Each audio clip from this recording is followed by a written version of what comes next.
This holiday project starts at your local hardware store with the 1.5-inch piece of foam board. First thing I need to do is cut 4 inches off each side using a jigsaw. Once I cut down both 4 sides, I can then trim off the top and take away that piece and save it for later. But I notice it leaves a little bit of snow. I found a shop vac, will take care of that right away. The next step is I need to make the roof line. Cutting at an angle, I'm going to cut both these roof lines and save those pieces and then move on to the door at the bottom, using a scrap piece of wood to get me that perfect rectangle. Then it's on to the windows. Using a 12-inch by 12-inch paper and my straight edge ruler, I can mark all the window panes out and get ready to cut them. I know exactly which ones to cut by marking an X on the spot. I'm then going to use the jigsaw and cut out each one. Again, using that shop vac to clean up after myself. Once I get that done, I'm going to move on to the top of the door and cut out that window. Next, it's time for paint. I'm going to use a regular latex paint on this because oil-based might cause some damage to the foam. Using a nice beige paint, I'm going to paint it all over and do both sides, letting it dry between each coat. Then I'm going to flip it over and use some fluted sheets. These are perfect for the windows and the door. I'm going to cut these to sides, peel off the top layer. Now, it doesn't stick. So what I'm going to do is lay it in place and use some scotch tape to hold it down. And this tape, once laid down, is going to hold it really strong. Now comes the really fun part. I'm going to take this bright white foam. I'm going to lay out with the pencil exactly where I want to put the foam down, and I'm going to spread it all up and down those lines. I'm going to go along the roof line, all the way down the cornice and the facial board and across all the windows. Now you want to keep going on this foam and don't stop because it can dry inside the straw. You can also use it as an adhesive. This is going to be my little decoration up top. Once I put that down, it actually holds on really strong and won't go anywhere. Then I went over to Hobby Lobby and grabbed some of these fake candies, and I can put those in place. Suckers across the bottom look like little fence pieces, and then a little donut for the front door knob. Also, I'm going to put all these gumdrops along the roof line with also these little gobstoppers that I got. It looks really great. Once I get the whole thing decorated and put all the candy in place, it's time to get ready and set it up.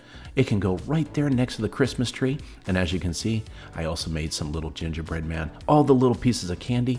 The windows look great with that fluted sheet, and the gingerbread man keep guard overnight with their smiles. I hope you enjoyed this project, and I hope it inspires you to make your own gingerbread house out of foam sheets.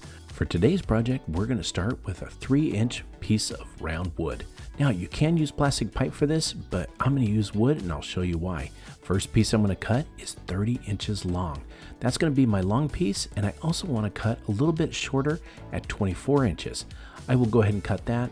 I have a miter saw, makes it easy. I'm also going to use a 16-inch piece of board for the base, but this base is where I'm going to need to drill 2 pilot holes. I'm going to use a drill bit that's just smaller than the screws. Using the same size drill bit, I'm going to drill down the middle of the 2 round boards on each one. We're going to take the wood screw, it's about 2.5 inches long, and we're going to barely put it through the board. I'll show you where. We want just the tip to show because that helps line it up with our posts. We're going to put 2 of these screws in to start, and then we're going to line it up with our pilot hole that we drilled on the round post. Put that in, secure it all the way, start with the small one, and then you're going to go to the bigger one and do the same. Once you get that secured, look at this. It's actually super strong and holding up just like we need. Next, we're going to take it outside and we're going to spray paint it. We're going to do either a white or an off-white. There's a reason I'm using spray paint and not just regular household paint, because I want some of this wood grain to show through. The next step is I'm going to take some hot glue. Now, what I'm going to do is put this on here, and the hotter the glue is, the bigger and longer it's going to drip down the side. Now, you're probably wondering why I didn't paint this afterwards. Well, look at this. Once that hot glue dries, look at that color. It looks like melted wax. Next, we're going to grab an oversized Easter egg. We're going to need the base of this, and we're going to do the same with the hot glue. Put it on the bottom, and we're going to secure it to the post. Take that same drill bit that we used earlier and put a drill hole right in the back, what we'll consider the back. These fairy lights are great. We're going to unravel it and pull it all the way through that hole because we want all these lights to be inside this Easter egg. We've got to secure the switch to the back. Again, just takes a little bit of hot glue. Make sure you don't burn yourself and just secure it right to the back. In about 10 to 15 seconds, it sets up. Then we gotta take all the light strands and put them inside. Don't push them down too far. We want them to pop up after we're done. So secure the top. Let's decorate it with a bow and some holly or anything you want to make it look good. Light it up and look at that. These are our 2 oversized candlesticks. I think they turned out just amazing and they sit up nice and secure. And guess what? You can also use them outside. But when the lights go out, look at this. It just glows and looks like a great, wonderful candlestick. Today's project starts with a 1.5 inch thick flat bar piece of aluminum. Now they're 8 foot long, so we're going to measure it out to 4 foot and make our first mark. That's the halfway point. Next, we're going to need a 5 gallon and a 1 gallon bucket. Those are going to make great templates. Starting with the 5 gallon and the halfway mark, we're going to go ahead and bend this aluminum around the 5 gallon bucket. Now take your time, do it right, and go ahead and just bend it around. It takes a little bit of effort, and when you get all the way around, we're going to take a clamp and use that to pull the sides together. Go gentle, we just want to get it right together. Then we're going to use those clamps as the place to bend it 90 degrees. We're going to bend this out. Take your time, work one stick at a time, and once you get it bent out, you can release the clamp. The next step is to measure 12 inches down from the bend and use the 1 gallon bucket as a template. We're going to use that mark and start bending it around the bucket. Again, go slow and be methodical and get it all bent around. Once you do one side, you're going to do the other and bend it the opposite direction. This is going to be our top piece. We're going to set this aside and go ahead and mark 4 foot on the other 8 foot section. This one though, we're going to bend right in half. Now, use the clamp if you need to, but don't bend it too much. We don't want it to crease. We're going to measure down 12 inches on both sides. So once you get that first mark on there, go ahead and flip it over and make your other 12-inch mark. Now, once you got this, again, use that 1 gallon bucket and go ahead and twist it all the way around 180 degrees. Use the clamp if you need to, and once you get one side, you're going to go ahead and do the other. These are going to be the legs of our figure. Once you got those 2 little parts left, you're going to mark 4 inches down, and this is the tricky part. These have to be bent at 90 degrees, so I clamped it to the table and I pushed it down. We're going to do this on both ends. Now, the reason it's hard to do is because there's not a lot to work with, just that 4-inch part, but go ahead and clamp it and you'll get it. If you need to use the other clamp, go ahead and do that also. Once you get it bent, let's go ahead and put it back together. We're going to use clamps to bring it together. What we need to do is use some self-tapping screws that are 1/2 inch wide and drill it together. Both sides we're going to do this with. On the top, it looks like the neck came apart a little bit just because the aluminum is bendable. So we're going to make a little scarf for our little figure here. And we're going to use that to bring the pieces together just so it looks like it's the right proportion. And it's going to be ready to go. Watch this now. We're going to go ahead and set this next to the Christmas tree. And look what we got. We got us a super large cookie cutter, and it looks great. And it can hang on the wall also. And the great thing about it is it can go outside. Because it's made of aluminum, it won't rust and it'll last a long time. Grab your favorite 2-liter soda, but when you're done, don't throw those bottles away. First thing we want to do is cut the labels off. Take a knife, go right through it, but not cut the bottle, and peel all the label off, including the small little bits. Then you're going to take your hot knife and you're going to cut off the top. Be very careful, this hot knife is hot, but you want to go all the way through and off it comes. Next, I'm going to fill it with a few little pebbles to give it some weight, because the next step is I'm going to paint it. You want to choose your favorite bright colors. On this one, I went with red, and then I decided to go with some yellow on 2 others. The next ones I went with orange, and then last but not least, I went green on the green bottles. Once those all dry up, I'm going to cut off the bottoms, again putting a nice big hole in the bottom with my hot knife. Be very careful, go slow, and be meticulous. You want to make sure you don't burn yourself, but you're going to cut a hole in every single bottle that you painted. Next, I'm going to go over to a 6-ounce cup. These are nice and easy to cut. I just drew a circle and I cut a bottom off of those 2. Next, it's time to paint, but I want to go with black, and I want to make sure that I don't put too thick of a coat on or it'll run. Little tiny squirts will do it. If you need 2 coats, go for it. Next, I'm going to grab some pipe insulation and start wrapping it around some Christmas lights. These are LEDs. They don't get super hot or anything whenever you put them on. And I'm going to run the cord all the way down the pipe insulation down the seam.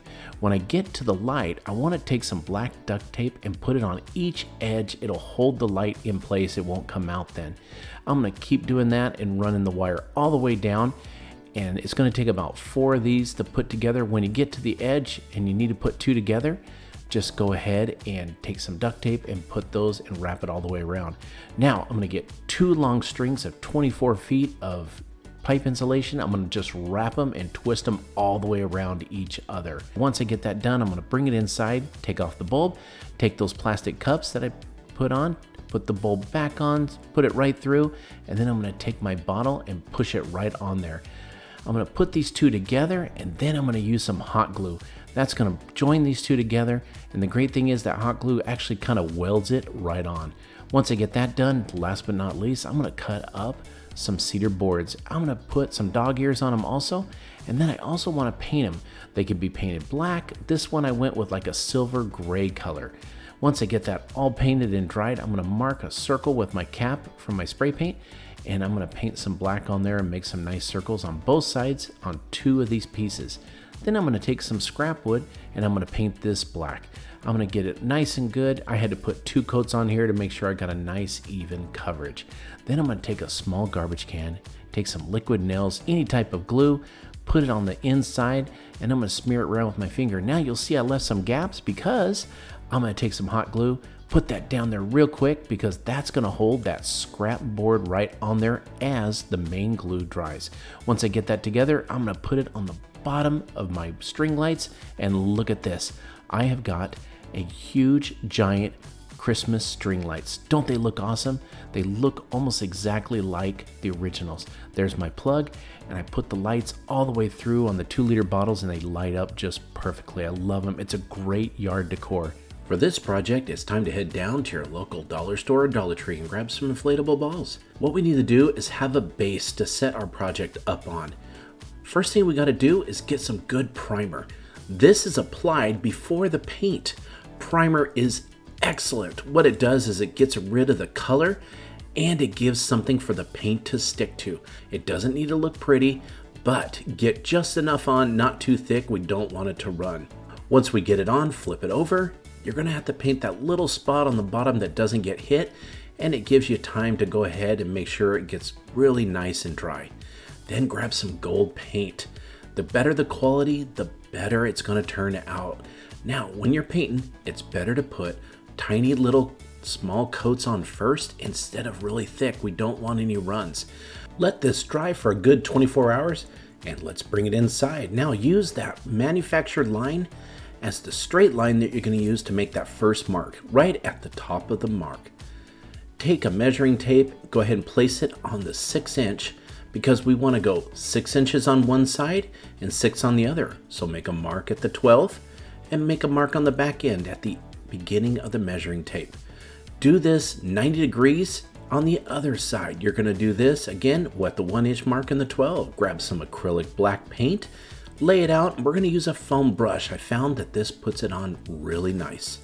Start at the top, right down the manufactured seam right there, and take that right down to your first mark, 6 inches down. This foam brush is 1 inch wide and it's the perfect width. Take again at the top, go all the way around the back side, all the way to your other mark. So you're going to have a full 12-inch mark. Turn it around 90 degrees, make a mark there, because what we're looking for is we're going to put a big X on top of this ball right here. As you can see also, that gold paint turned out really nice. It's nice and even. Once we get that on, look at that. That's exactly what we're looking for, but we're not done. Go ahead and take your brush, put it flat with some paint on, and we're going to make a circle at the end of each of these lines. That's going to be what's going to make these jingle bells look really cool. Go ahead and do it any way you like. I like to put it down, circle it right around the center, and you want to make sure your circle at the end's a little bit thicker than your line. Now look at this. It's not perfect, but don't worry, there's no mistakes that we can't fix. Once we get this all set up, let it dry, and it's time to put it in place. I wanted to put this under the Christmas tree, so I put out some fabric right there, and then I placed our jumbo jingle bells right underneath. I made 3 of them, put them in place right there underneath the tree, and look at this. It just looks amazing. I loved how it turned out, easy to do and inexpensive. I hope this inspired you to build your own jumbo jingle bells. Thanks for watching Home Talk, and we'll see you next time.